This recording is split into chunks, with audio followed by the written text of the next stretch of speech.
con đài khói mọc អរគុណដែលមករកបង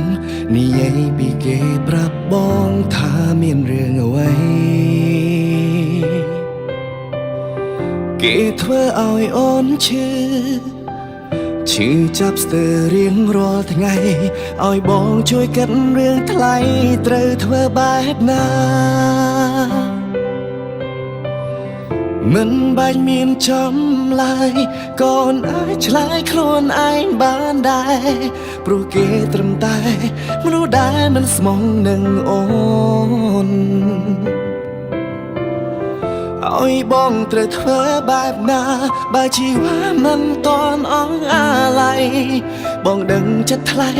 សែភ្នែកចរណៃអូននៅមានគេចាប់ដៃស្ងួនអងរួនប្រាប់អូនកុំទៅរកគេ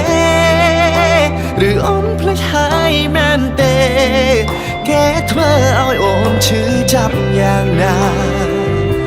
ក្រែងប្រាប់បងថាគេនោះជាមនុស្សប្រមិនល្អមិនគួរយកខ្លួននៅក្បែរតែពេលនេះអូនកេងកាយទៅរកគេនោះវិញបានមិនបាច់ប្រាប់ថានឹកប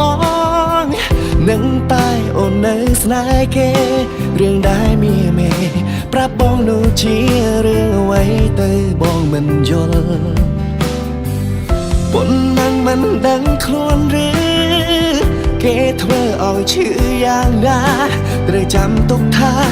គេលែងត្រូវការរូបអូនទៀតហើយ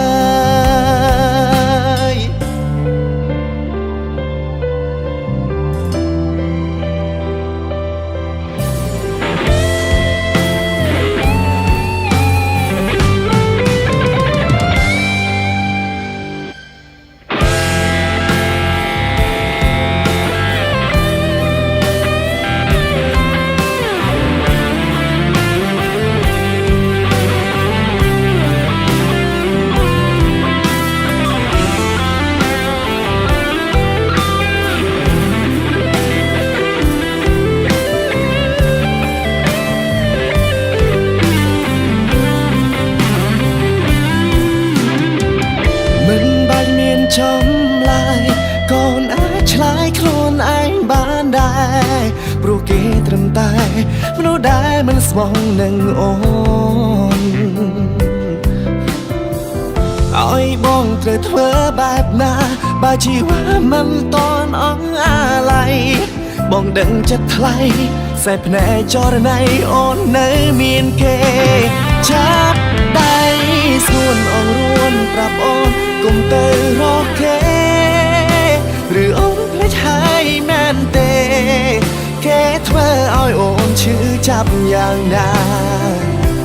ក្រែងប្រាប់បងថាគេនោះជាមនុស្សប្រមិនល្អ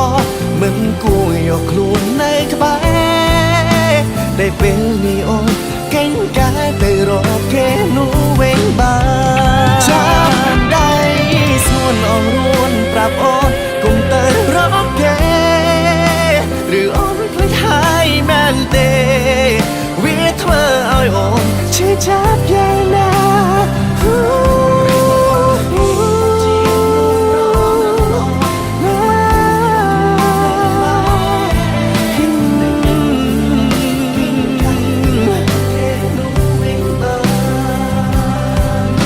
តែពេលនេះអូនកេងកា